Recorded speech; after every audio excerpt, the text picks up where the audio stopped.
Bonjour, c'est Ursule encore. On est le 27 avril 2023. Alors, je viens sur la trompette aujourd'hui encore et je viens proclamer le retour de notre Seigneur Jésus-Christ. Soyons tous bénis, soyons remplis de sa joie. Amen. Alors, commençons ou recommençons, suivant à l'endroit où tu te trouves. Amen. Je viens parler de l'arche de l'Alliance et de son importance. Alors, on est dans cette série-là. On a déjà parlé du tabernacle. Et en parlant du tabernacle, j'avais parlé de l'arche de l'Alliance. Mais aujourd'hui, je viens parler de l'arche de l'Alliance encore en présentant un aspect qui est très très important qu'on devrait prendre en note. L'arche de l'Alliance comme un témoin. Amen. Ou bien comme le témoignage, ou bien en tout cas comme un témoin. Disons-le comme ça. L'arche de l'Alliance, un témoin. Parce que dans la vidéo, je pense que je vais mettre les liens les uns dans les autres. Dans la vidéo, l'arche d'alliance, non pas l'arche de l'alliance, dans la vidéo, le tabernacle et son importance, j'ai parlé de les 3 éléments que Dieu a demandé à Moïse de mettre dans l'arche de l'alliance. C'est-à-dire les tables de la loi, tels que Dieu les a donnés à Moïse, la manne, amen, et puis le bâton, la verge de Aaron, qui avait fleuri et qui était la preuve que Aaron était le sacrificateur, le souverain sacrificateur que Dieu avait choisi. Amen. Alors, les 3 représentent notre Seigneur Jésus-Christ. Et les 3, amen, ont été mis dans l'arche de l'Alliance par ordre de Dieu. Alors, si on regarde Exode 25, le verset 16, quand il a donné les consignes à Moïse, il lui a dit ceci, il a dit, tu mettras dans l'arche le témoignage que je te donnerai. C'est ça qu'il dit. Il dit, tu mets dans l'arche le témoignage. Alors, donc, à l'intérieur de l'arche, il y avait un témoignage. Ce témoignage était composé de 3 éléments, comme on vient de noter. La manne, les commandements, ou bien les tablettes de la loi, et puis la verge de Aaron. Et Dieu a dit, avant qu'il ne dise à Moïse de mettre les 3 choses dans l'arche, il a dit, le témoignage que moi, l'Éternel, je te donnerai, tu vas le mettre. Alors, le témoignage a été mis dans l'arche. Et qu'est-ce que Dieu a dit avant cela? Il a dit, Exode 25, le verset 9, il a dit, ils me feront un sanctuaire et j'habiterai au milieu d'eux. Et il dit, vous ferez le tabernacle. Et il a donné dimension. Le tabernacle, c'est la tente, n'est-ce pas, dans laquelle l'arche devait habiter. Vous savez que notre corps, c'est une tente. Amen. Ton corps, le mien, c'est une tente. C'est une carapace. Et c'est une boîte, si on peut le dire ainsi. À l'intérieur de cette boîte, il y a la personne que tu es, il y a la personne que je suis. Alors, la personne que tu vois extérieurement, tu dis, voici, ici, c'est Albert. Mais au fait, le vrai Albert, il est à l'intérieur. Celui qui est là, c'est juste une coque. Et puis, ça peut être Albert, comme ça peut être une autre personne. Mais le vrai Albert, il est à l'intérieur. Ok, donc prenons note de cela. Alors, Dieu le dit comme ça à Moïse. Il lui dit, tu vas mettre ce que je vais te donner. Ce que Moïse a fait. On a déjà parlé de cela. On a lu dans Exode 40. Qu'est-ce qu'ils ont dit? Dans Exode 40, c'est dit au verset 16, Moïse fit tout ce que l'Éternel lui avait ordonné. Il fit ainsi. C'est-à-dire que le témoignage a été mis dans l'arche. Et dans Exode 25, Dieu a dit comment, Exode 27, Dieu a dit comment faire l'arche. Excusez-moi. Il ne faut pas que je me trompe dans mes références. Alors, il a dit, ça sera de telle dimension et telle dimension. Et c'est Exode 26. Et c'est dit, quand il décrivait à Moïse, dans Exode 26, il lui décrivait comment Moïse devait construire l'arche. Et il lui a dit, au verset 33, il a dit, tu mettras le voile au-dessus des agrafes, et c'est là, en dedans du voile, que tu feras entrer l'arche du témoignage. Donc, l'arche, ok, les 3 éléments devaient se retrouver dans l'arche, et l'arche devait être dans un endroit séparé par un voile. Donc, il y avait un endroit, le Saint des Saints, c'est là-bas que l'arche se retrouvait. Dans ce lieu-là, très saint. Et c'est cet endroit que Dieu a choisi pour parler à Moïse. Et Dieu parlait à Moïse où? Juste à côté de l'arche. Juste là. Et pendant que Dieu parlait, Dieu lui a dit, quand je vais parler, ce sera au-dessus de l'arche, là où il y a les 2 chérubins. C'était 2 anges. Les 2 anges étaient des témoins. Et Dieu a montré l'endroit où Moïse devait être pour entendre Dieu. Ça veut dire que si Moïse était ailleurs, il était désobéissant. Mais quand Dieu parlait, c'était à l'endroit là où il y avait l'arche. Alléluia et Amen. Alors, dans la vidéo d'il y a 2 ou 3 jours, nous avons vu que l'arche, ça représentait Marie. Alors, Dieu a dit, quand il a décrit à Moïse comment l'arche serait bâtie et tout, il a dans toutes les dimensions, il a dit, tu vas couvrir cela de l'or pur. Et l'or, c'est le symbole de la sainteté, de la pureté, de quelque chose qui n'est pas souillé. Et quand Moïse avait fini de faire tout ça, de peindre ça d'or et tout, quand tout était prêt, il a dit, tu vas prendre ces 3 choses-là, tu mets au-dessus. Et une fois que Moïse met au-dessus, il dit, tu prends le propitiatoire, tu mets ça au-dessus. Alors, si on parle dans notre langage courant, on va dire c'est le couvercle. Mais Dieu a appelé ça propitiatoire et on l'appelle ainsi, le propitiatoire. Et le propitiatoire, c'est ce couvercle-là sur lequel il y avait 2 anges qui étaient des témoins. L'aile de l'un touchait l'aile de l'autre et puis ils observaient tout ce qui se passait, ils entendaient tout ce qui se passait, ils étaient présents. Mais ces 2 anges-là, ce n'est pas des objets au hasard. C'est des anges qui existent dans la présence de Dieu. Ici, on ne sait pas c'est qui, mais Dieu sait exactement qui c'est. On sait que devant Dieu, il y a des anges qu'on connaît leur nom, l'ange Gabriel, l'ange Michael, l'ange Uriel. Et puis, en tout cas, on dirait que c'est les 3 seulement que je connais peut-être. Mais les anges ont des noms, ils ont des rôles bien précis. Et Dieu sait exactement qui sont ces 2 anges-là. Mais toujours est-il que Dieu ne parlait pas à Moïse en cachette. Quand il lui parlait, tout le monde entendait, les anges, les témoins qui sont partis, les saints qui sont de l'autre côté, ils entendaient, ils étaient au courant. Amen. Ça, il faut bien qu'on sache cela. Alors, et puis, le verset 34, on est toujours dans Exode 26. Il dit, tu mettras le propitiatoire sur l'arche du témoignage dans le lieu très saint. En tout cas, pureté, sainteté.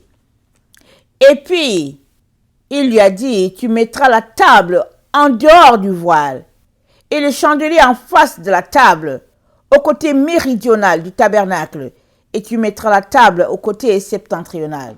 Ça a toujours un sens. On va regarder ça par la grâce de Dieu quand il nous donnera les révélations. Mais pour le moment, on regarde l'arche. Alors, si on retourne dans notre texte de Hébreux 9, on a vu que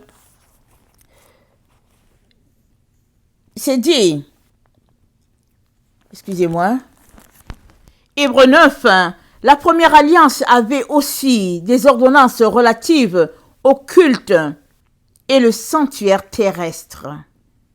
Donc, il y a un sanctuaire terrestre, c'est-à-dire l'Église de Jésus-Christ.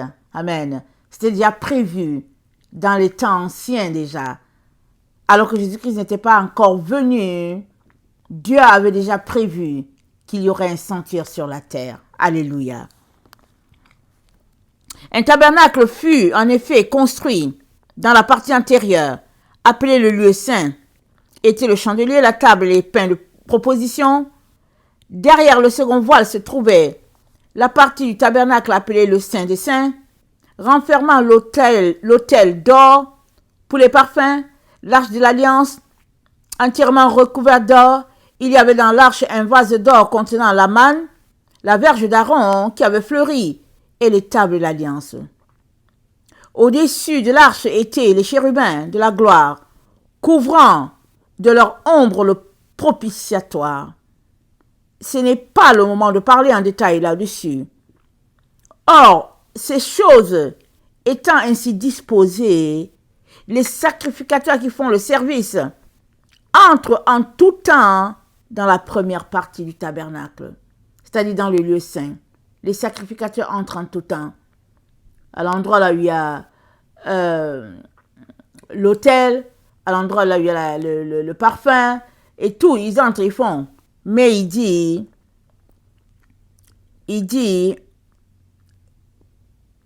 et dans la seconde partie, le souverain sacrificateur seul entre une fois par an, non sans y porter du sang qu'il offre pour lui-même et pour les péchés du peuple. C'est-à-dire, quand le sacrificateur entrait, Aaron, il entrait le jour du Yom Kippour. Il prenait la place de notre Seigneur Jésus, ou bien si vous voulez de Dieu, en ce temps Jésus n'était pas encore révélé, et puis il faisait le pardon pour le peuple. Il libérait le peuple pendant un an encore, et il avait toutes les consignes, comment apprêter les animaux, comment les tuer, comment les apprêter, et puis comment asperger après le peuple, et puis tous les ustensiles afin de les sanctifier, afin de les purifier. Alors, et c'est dit au verset 11, « Mais Christ est venu comme souverain sacrificateur des biens à venir. Il a traversé le tabernacle plus grand, plus parfait, qui n'est pas construit de main d'homme, c'est-à-dire qui n'est pas de cette création. Et il est entré une fois pour toutes dans le lieu très saint, non avec le sang des boucs et des veaux, mais avec son propre sang, ayant obtenu une rédemption éternelle. » Jésus est entré avec son propre sang. C'est comme ça qu'il nous a purifiés complètement. C'est pourquoi il est le sacrificateur des sacrificateurs. Amen. Il nous a lavés. Il a fait de nous les fils du royaume. Et en retour, il nous demande de marcher chaque jour dans la sainteté, en nouveauté de vie, et marchant comme les Lévites. C'est ça que Dieu nous demande. Nous sanctifiant, nous purifiant, demandant pardon pour toutes nos épreuves ou bien nos marches d'erreur, nos péchés. Nous sommes appelés à nous repentir afin de ne pas entacher ce que Jésus-Christ a fait, comme si tout ce qu'il a fait, ça n'a servi à rien. Alors, et c'est dit au verset 15, je suis toujours dans Hébreux 9, c'est pour cela qu'il est le médiateur d'une nouvelle alliance. Christ est le médiateur. La mort étant intervenue pour le rachat des transgressions commises sous la première alliance, ceux qui ont été appelés reçoivent l'héritage éternel qui leur a été promis. Donc, dans l'arche, il était question de la personne qui viendrait. C'était encore caché aux gens. Ils ne savaient pas, ils ne comprenaient pas. Il n'y a que ceux-là, comme Paul, qui ont donné leur vie à Jésus, qui pouvaient comprendre cela. Parce que même aujourd'hui encore, au milieu des Israélites, Amen. Il y en a qui refusent que Christ ait ce sacrifice-là. Il y en a qui refusent. Ils se fâchent et tout. Mais la vérité ne peut pas être niée. Elle est là devant nous. Mais il a traversé un tabernacle plus, comment c'est dit, il a traversé un tabernacle qui n'est pas fait de main d'homme. Amen. Il est venu, il est entré dans le Saint des Saints avec son propre sang. Donc il est venu et il s'est logé à l'endroit que Dieu a dit qu'il devait se loger. Il s'est logé dans le sein de Marie. C'est là qu'il s'est logé. Et quand Israël partait en guerre, Israël ne manquait pas d'emporter l'arche avec lui. Mais dans l'arche, Dieu était là. Et les représentants du ciel étaient dans l'arche. Et qui sont les représentants du ciel? Regardons, on ne va pas lire ça parce que c'est long, mais je vous encourage à lire. Lisez Ézéchiel 1, lisez Ézéchiel 10, vous allez voir les représentants du ciel. Parce que dans Ézéchiel 10, c'est dit, je regardais, voici sur le ciel qui était au-dessus de la tête des chérubins, il y avait comme une pierre de saphir. On voyait au-dessus de quelque chose de semblable à une forme de trône. Et, attendez, et l'Éternel dit à l'homme vêtu de lin, va entre les roues, sous les chérubins, remplis tes mains de charbon ardent que tu prendras entre les chérubins, répands-les sur la ville. Et il y a là devant mes yeux. Donc il y avait comme une forme de trône. Et quand on lit Ézéchiel 1 brosse les 4 figures. Alors il dit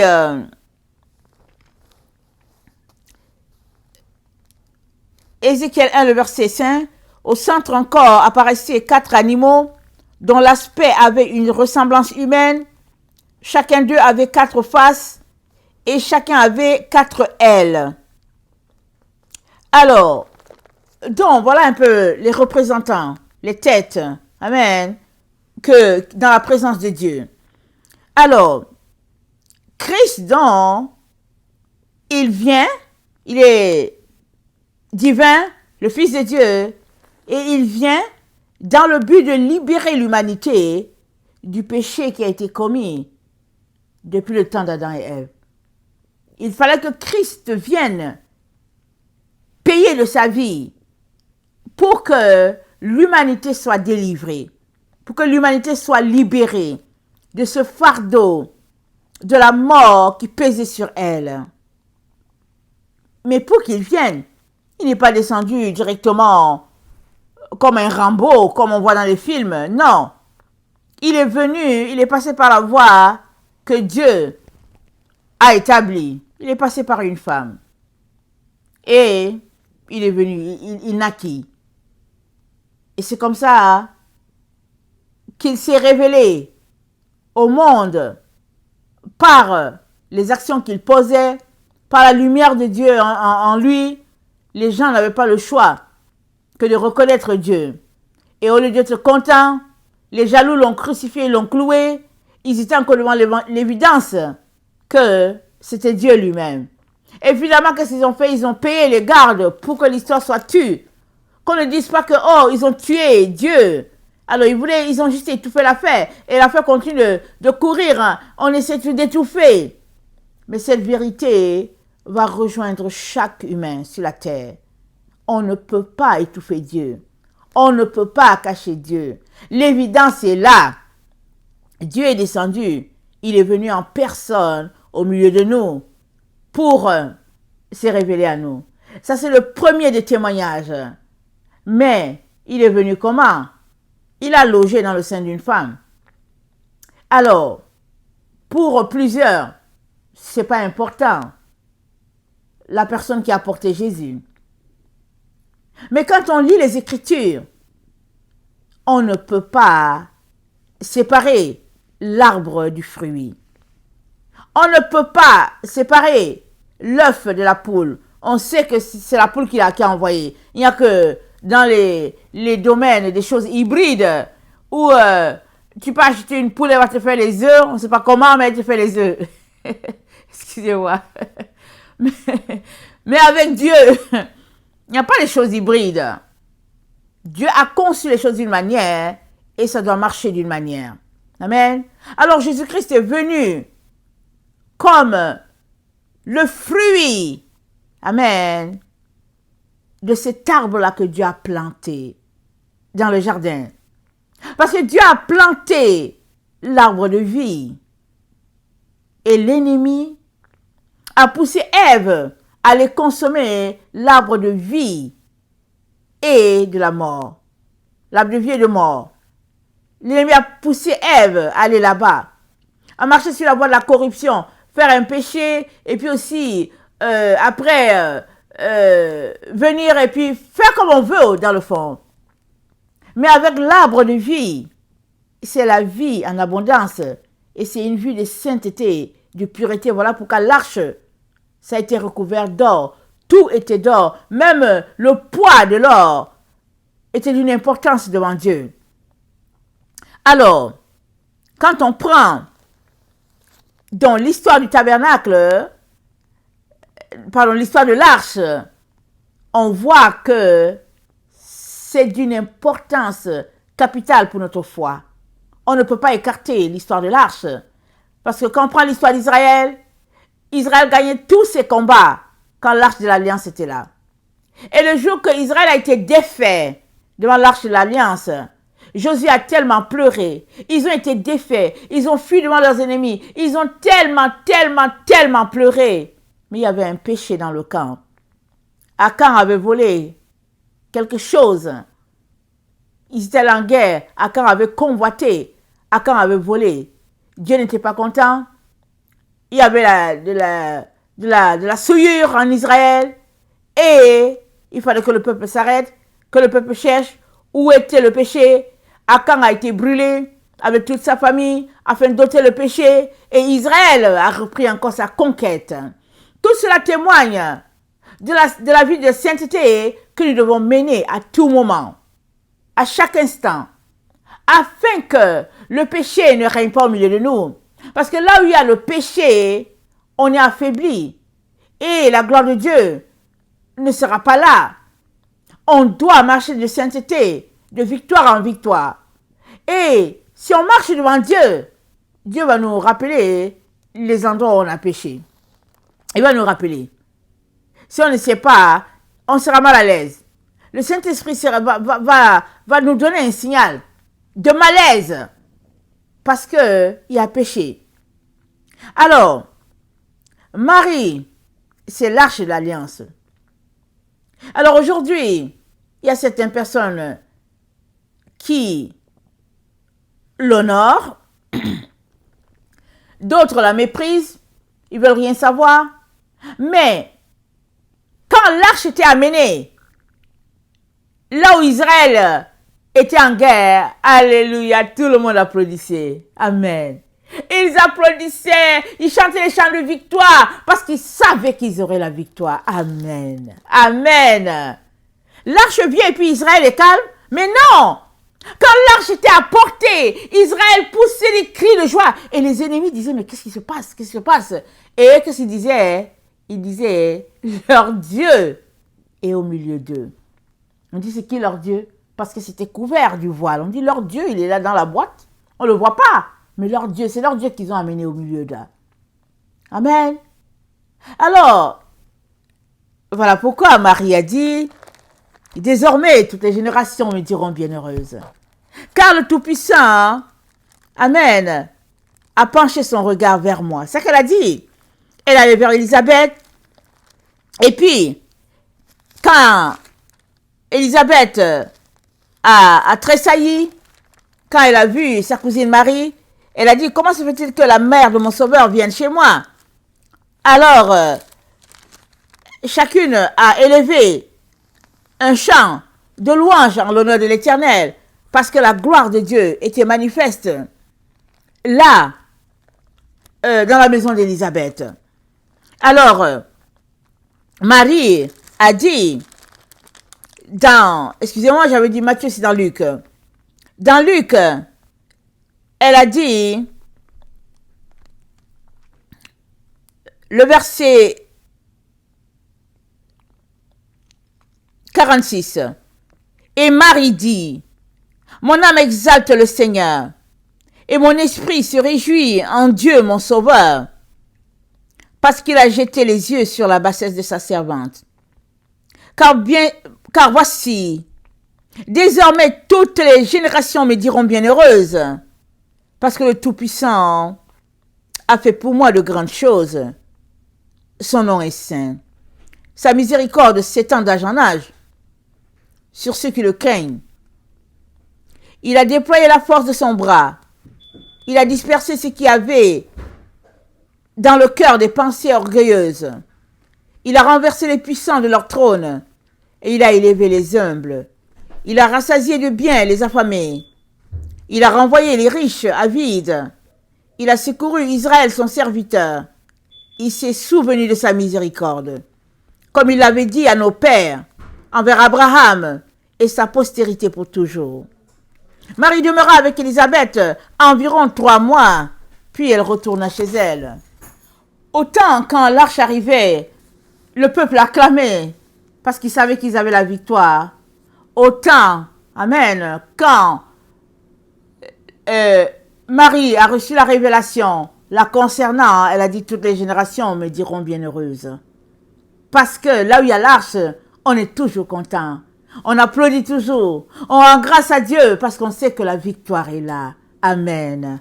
Et puis, on vient de lire que elle est allée chez sa cousine Élisabeth. Elle est restée environ 3 mois. C'est ça qui est dit. Et on sait que quand les Philistins ont battu Israël, parce qu'Israël était en situation de péché, les Philistins ont arraché l'arche. Ils sont partis avec l'arche chez eux. Mais quand ils se réveillaient le matin, leur Dieu, c'est le Dieu d'Ogon ou quoi, il était toujours par terre. Il était brisé. À chaque fois, il y avait un morceau qui manquait, des morceaux. Finalement, les Philistins ont décidé d'envoyer l'arche, de ramener l'arche sur le territoire d'Israël. Et puis l'arche est restée, je ne sais plus où, quelque part. Mais après, quand David a dit allons-y chercher l'arche, quand ils sont partis chercher l'arche, ils ont porté l'arche sur des vaches. Mais ce n'était pas ça que Dieu avait dit. Et quand les vaches marchaient, je pense que c'est Uza s'est dit que l'arche allait tomber, il a voulu toucher. Uza est tombé mort. Les gens ont pris peur. David était attristé. Les gens ont pris peur parce qu'ils se sont dit, mais on est allé pour faire quelque chose de bien. Comment se fait-il qu'il y a un mort au milieu de nous? Mais Dieu voulait leur dire, ce n'est pas les consignes que j'ai données pour transporter l'arche. L'arche, c'était Dieu au milieu d'Israël. Alors, de quoi Israël avait-elle peur? Mais Isa, David et tous, ils ont juste porté l'arche. Alors, David a pris peur. Il ne voulait pas que l'arche entre finalement chez lui. L'arche est restée chez Obed. Et la Bible dit, pendant 3 mois, la maison d'Obed a été bénie, bénie, bénie et bénie. Quand David a entendu ce que Dieu avait fait pour Obed, David a dit, ok, on va créer une place pour l'arche. Il a appelé les sacrificateurs. Ils ont lu les consignes de l'Éternel, comment il fallait transporter l'arche. Et puis, ils ont cherché les familles des Lévites et tout. Et puis, l'arche a quitté la maison d'Obed pour arriver, amen, à Jérusalem, là où il y a la montagne de Sion, là-bas. Mais vous savez quoi? Obed, il logeait dans les montagnes. Marie allait chez sa cousine Élisabeth dans les montagnes. La Bible dit Marie est demeurée à environ 3 mois. L'arche est restée environ 3 mois chez Obed. Dieu nous donne des signes, des preuves pour nous dire, l'arche là, de façon matérielle qu'on peut toucher, l'arche a marché sur la terre avec ses 2 pieds. Il nous pointe vers la Vierge Marie. Et à l'intérieur de l'arche, il y avait ces 3 éléments. Jésus-Christ a logé dans Marie. C'est Dieu lui-même qui l'a logé là-bas. L'ange Gabriel est venu lui dire, tu seras enceinte. Et puis voilà, le saint qui naîtra de toi sera le fils du Très-Haut. Marie a à peine reçu la parole. Et puis quelque temps, elle est partie chez sa cousine Élisabeth. Dès qu'elle est arrivée, Élisabeth s'est mise à prophétiser. Comment se fait-il que la mère de mon Seigneur vienne chez moi? Ça dit que sitôt le Seigneur donne la parole à Marie, sitôt il a mis la semence dans le sein de Marie. Et la semence de Marie, ça lui a donné le fruit que nous connaissons, notre Seigneur Jésus-Christ. C'est lui, le Seigneur qui est mort pour nous, le fruit de Marie. Ce n'est pas un Jésus décrit comme les gens veulent, en mettant une croix sur sa mère, en faisant un speech de respect un peu à Noël vis-à-vis de celle qui a porté Jésus. Non, c'est l'accomplissement d'une prophétie. Marie qui a porté les 3 éléments que Dieu a donnés à Moïse dans le tabernacle, que Dieu a dit à Moïse de mettre dans le tabernacle. Alors, nous avons toutes les preuves que Marie, c'est l'arche de l'alliance. Israël avait toujours la victoire quand l'arche était là. Tous ceux-là qui honorent Marie auront toujours la victoire. Alléluia, ça c'est une vérité. Tous ceux-là qui honorent Marie et qui marchent dans la sainteté, la pureté, ils auront toujours la victoire. Parce que le tabernacle tel que Dieu a montré à Moïse au ciel, c'est un tabernacle fait des personnes réelles. C'est pas fait d'objets. C'est un tabernacle réel, un tabernacle vrai. Dieu a juste donné à Moïse une représentation, c'est-à-dire une représentation des choses à venir. Donc, les hommes ou bien le monde, je ne sais pas comment les appeler, ils ont bâti, au fait, une religion où ils se sont taillés un Jésus selon leur mesure, mais le vrai, il est annoncé depuis l'Ancien Testament. Depuis l'Ancien Testament, on ne peut pas ôter certains éléments. C'est-à-dire, on ne peut pas enlever Marie. Ce serait dire qu'on ne veut pas l'arche. On ne peut pas mettre une croix sur Marie, ce serait dire l'arche n'a pas existé. Or, l'arche a existé. L'arche a apporté les victoires à Israël. Il est important de se réconcilier avec les vérités divines. On ne peut pas continuer de marcher de mensonge en mensonge et prétendre que ok, tout est correct. On ne peut pas. Et puis c'est dit, je suis dans Luc 1, c'est dit dans le verset 50, le verset 50, et sa miséricorde s'étend d'âge en âge sur ceux qui le craignent. Il a déployé la force de son bras. Il a dispersé ce qui avait dans le cœur les pensées orgueilleuses. Mais quand l'arche arrivait, est-ce que l'ennemi d'Israël ne dispersait pas? Il courait, il disparaissait. C'était la défaite totale. Voilà les preuves que nous avons de celle-là qui est la représentation de l'arche. On l'a ici, mais on ne veut pas. Mais attendez encore que je vous donne l'autre preuve encore que Dieu m'a donnée. Alléluia. C'est bon de lire la parole de Dieu. C'est bon de venir dans sa présence. C'est bon de se laisser enseigner par Dieu lui-même. Amen. Alors, je continue. Il a déployé la force de son bras. Je suis dans Luc 1, le verset 50. Il a déployé la force de son bras. Il a dispersé ce qui avait dans le cœur les pensées orgueilleuses. 52. Il a renversé les puissants de leur trône et il a élevé les humbles. Es-tu humble? Es-tu humble? Si tu es humble, le Seigneur lui-même va t'élever. Parce que les orgueilleux refusent la vérité. Ils veulent expliquer les choses, ils veulent démontrer les choses. Mais les humbles, ils viennent devant Dieu et ils découvrent tout simplement ce que Dieu a pour eux. Et ils viennent dans le cœur brisé et contrit pour dire, Seigneur, aie pitié de moi. Alors,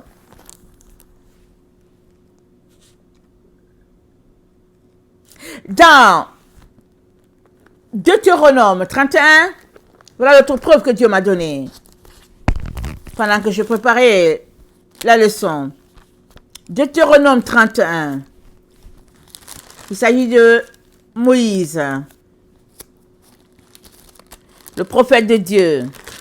Deutéronome 31, le verset 24. Lorsque Moïse eut complètement achevé d'écrire dans un livre les paroles de cette loi, il donna cet ordre aux Lévites qui portaient l'arche de l'alliance de l'Éternel. Prenez ce livre de la loi et mettez-le à côté de l'arche de l'alliance. Amen. Comme témoin contre toi. Attendez. Prenez ce livre de la loi et mettez-le à côté de l'arche de l'alliance de l'Éternel, votre Dieu. Il sera là comme témoin contre toi. Amen. L'arche de l'alliance était là. Et Dieu a dit à Moïse, c'est le temps pour toi de partir. Rassemble le peuple. Dis-leur au revoir. Fais ce qu'il y a à faire. Parce que c'est Josué qui va conduire le peuple jusqu'à la terre promise. Alors, Moïse a fait tout ce qu'il fallait faire. Il a écrit ce que Dieu lui a donné. Il a mis ça dans un livre. Et il a dit à Israël, via les Lévites, il a remis le livre aux Lévites.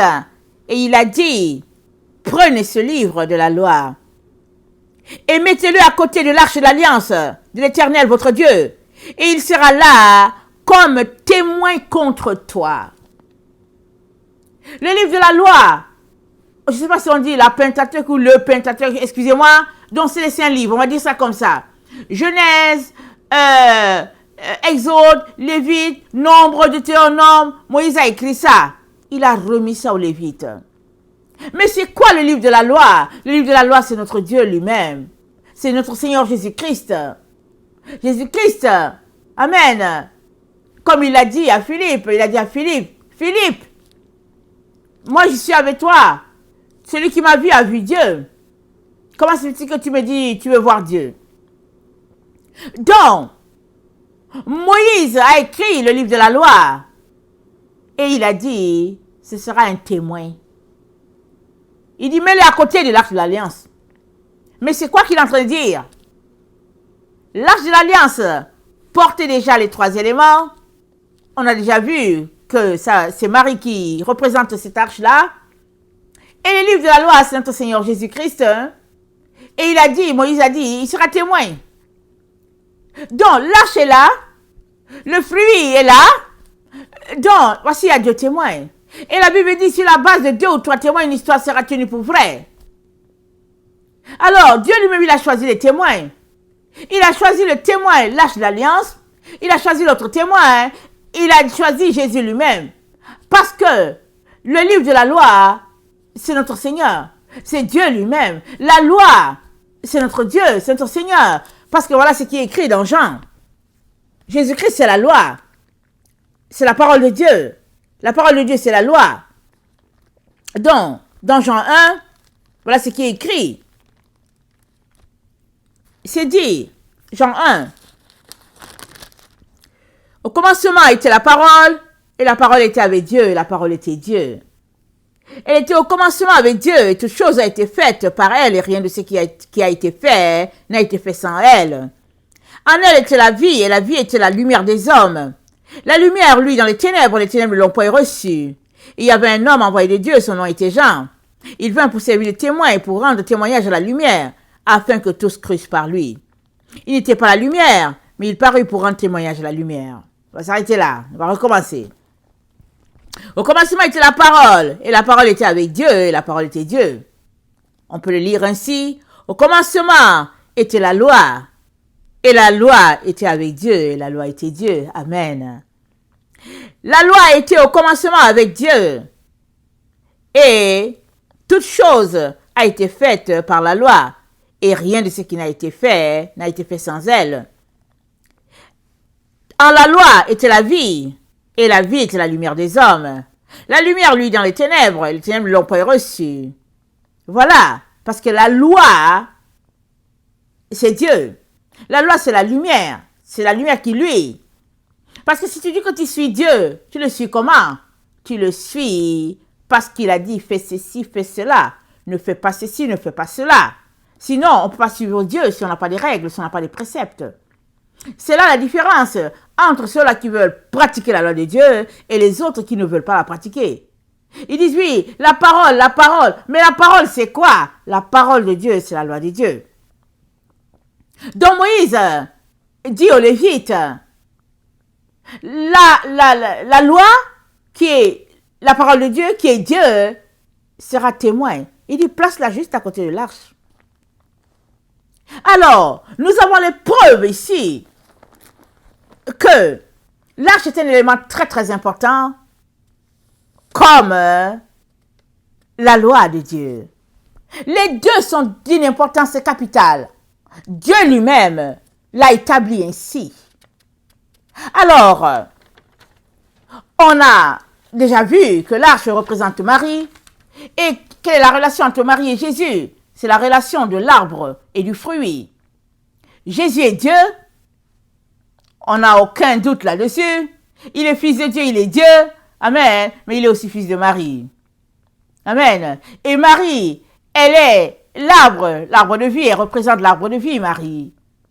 Parce que l'ennemi a dit à Ève, faut manger l'arbre de la connaissance du bien et du mal. Les deux mélangés, bien et mal. Mais Dieu a dit à Adam, quand il a donné les consignes, il a dit de manger l'arbre de vie, c'était la vie. Et donc, quand le serpent a reçu son jugement, Dieu lui a dit, la femme va t'écraser la tête. La postérité de la femme va t'écraser la tête. Donc, le livre de la loi que Moïse a remis aux Lévites, c'est la postérité de la femme. C'est le fruit de la femme. La postérité, ça veut dire le fruit, ça veut dire la descendance. Et la descendance de la femme, c'est tous ceux-là qui ont accepté Jésus-Christ dans leur vie et qui marchent selon la loi établie par Dieu, pas par les hommes.